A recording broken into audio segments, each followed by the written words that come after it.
Hacemos con José Lizán, gestor de Reto Magnus y CAF en Quadriga Asset Managers. José, muy buenas.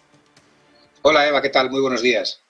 Bueno, parece que llegamos a una mañana en la que todo apunta que los miembros del Banco Central Europeo parecen estar de acuerdo en la necesidad de seguir avanzando en esa subida de tipos. Es cierto que de cara a la reunión de la semana próxima no está clara la magnitud ni cuál va a ser las decisiones, dicen encuentro a encuentro, pero parece, y lo acaba de decir Philipp Lane alemán, que se necesita hacer más para luchar contra la inflación.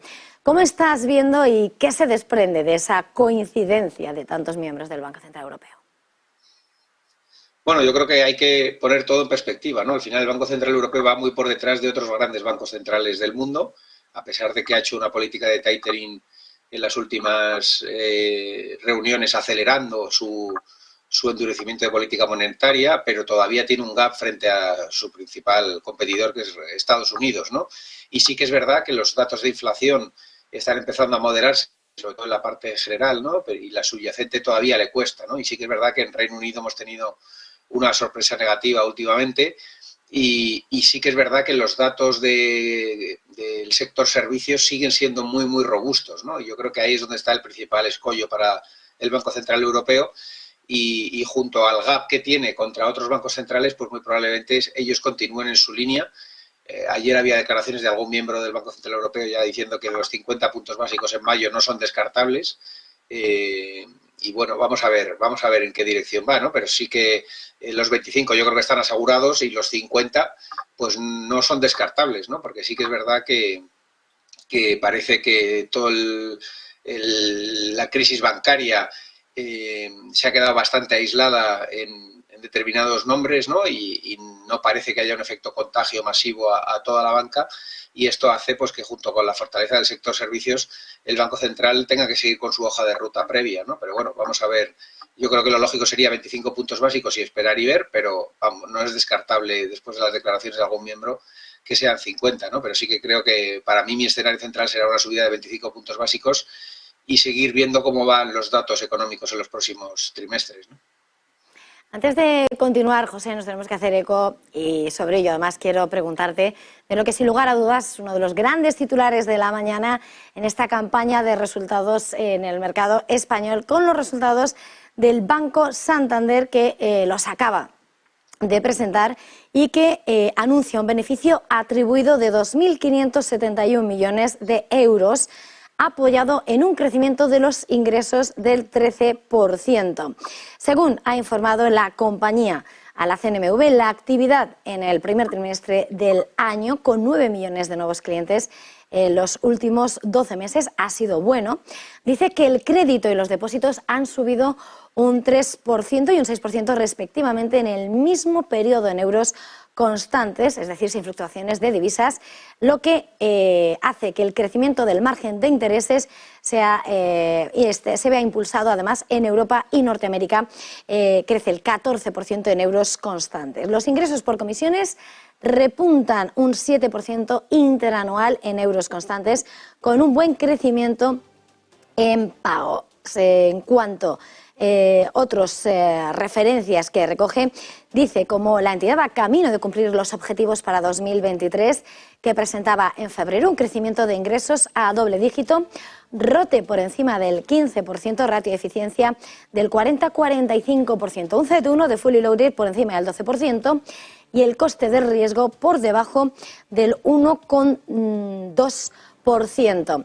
Según ha dicho la presidenta Ana Botín en esa declaración, apunta que ha sido un muy buen comienzo de año, con aumento interanual de los ingresos del 13% por el crecimiento de ingresos y los volúmenes.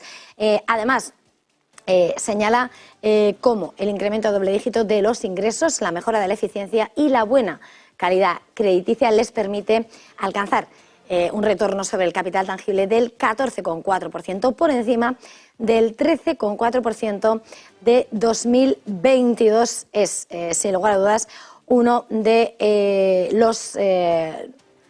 las grandes cifras que presentan estas cuentas y que alimentan, sin lugar a dudas, el gran protagonismo de esta mañana, esas cuentas del Banco Santander que acabamos de conocer y que, sin lugar a dudas, está siendo el protagonista de la mañana. Recupera peso en Europa y gana también 2.571 millones hasta marzo, un 1% más, según se va desgranando de esas cuentas. Queda por encima de lo que se esperaba y también, según reflejan los resultados hechos, se destaca que el impacto del gravamen temporal impuesto a la banca ha sido finalmente de 224 millones. Son, sin lugar a dudas, los grandes detalles de esas cuentas.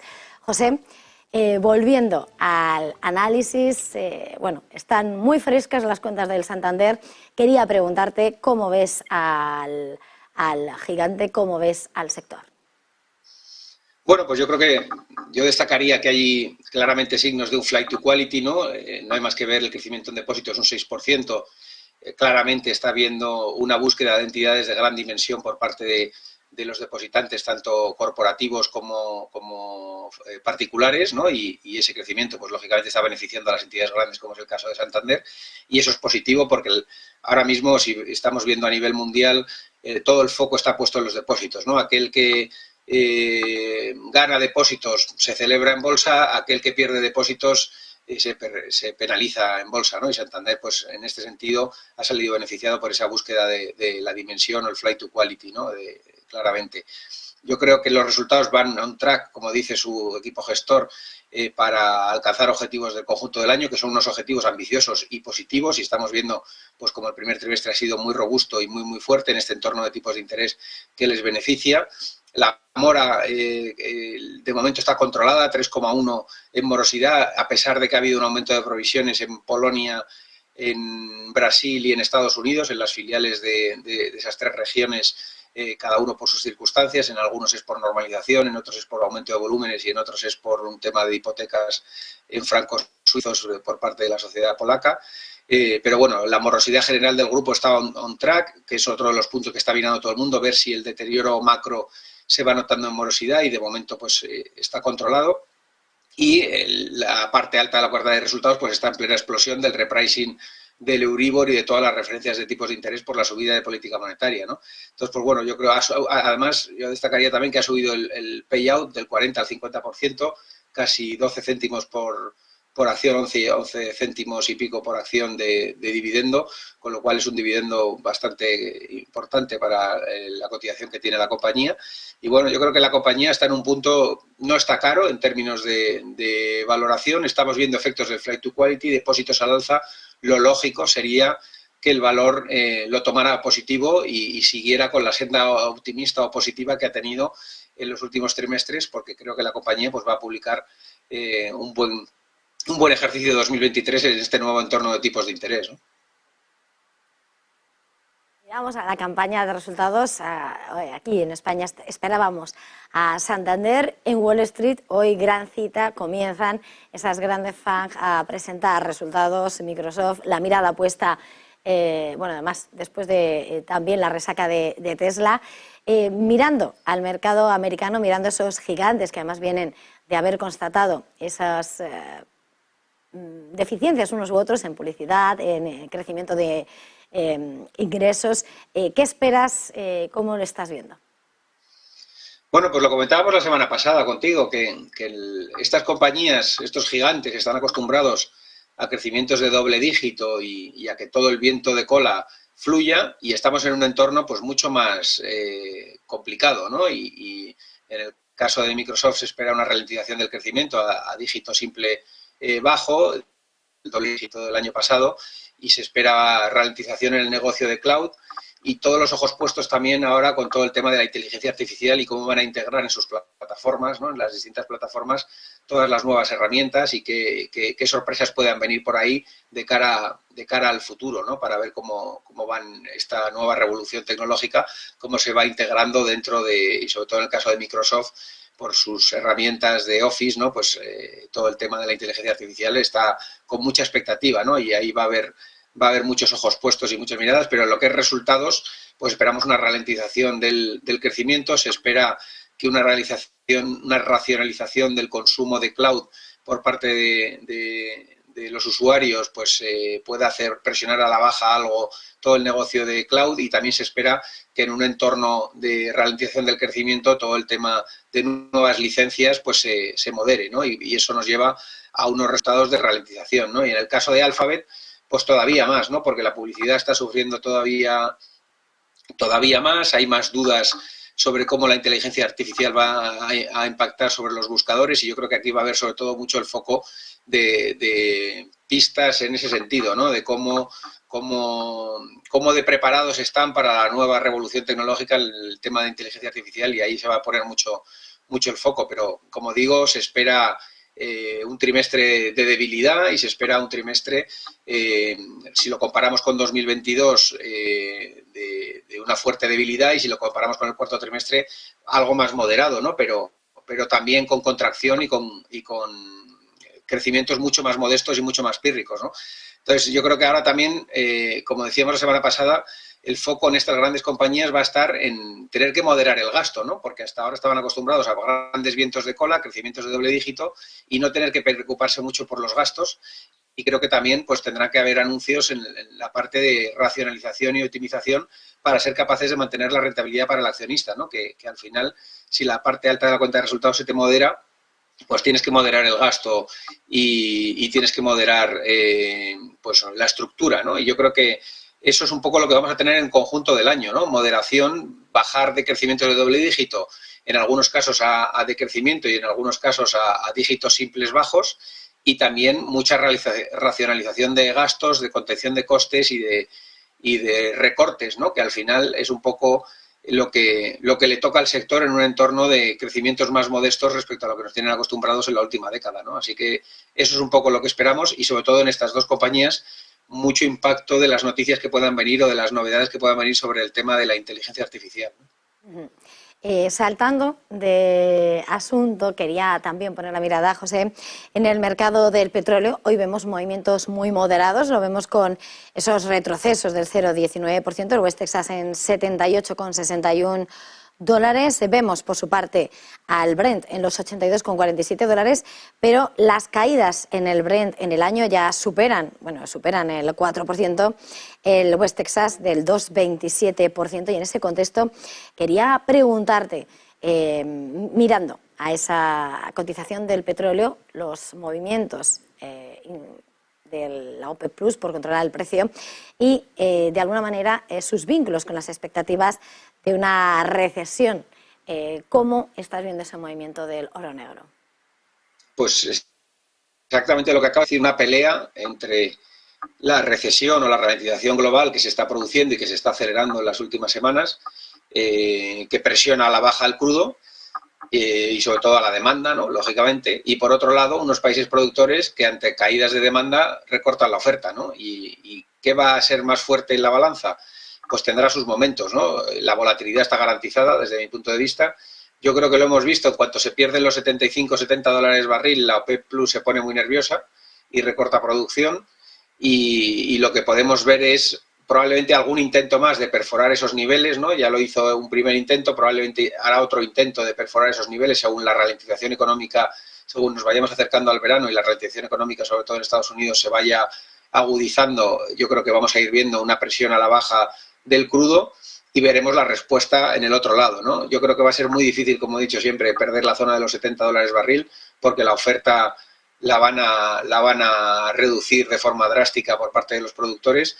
Y sí que creo que necesitaríamos una mega recesión mundial en bloque para que se perdiera definitivamente ese escalón. No parece que China vaya a acompañar a la ralentización macro americana, ni parece que Japón tampoco lo vaya a hacer, y Europa está todavía lejos de una gran recesión, ¿no? No digo que no se esté ralentizando, pero sí que parece que el foco ahora mismo de la ralentización está en Estados Unidos después de su tightening tan agresivo en los últimos tiempos, ¿no? Entonces, pues bueno, yo creo que al final no tenemos todos los motores del mundo en modo recesión, y eso es positivo para que el crudo no pierda la zona de los 70-75 dólares barril, pero sí que creo que va a seguir presionado a corto plazo, ¿no? Y creo que mientras haya dudas sobre el consumo americano y sobre el crecimiento americano, pues tendremos un factor de desestabilización, y es difícil salvo temas geopolíticos, que salte al alza con fuerza, ¿no? Yo creo que lo normal será que esté en un gran movimiento lateral entre los 70 y los 85 dólares barril,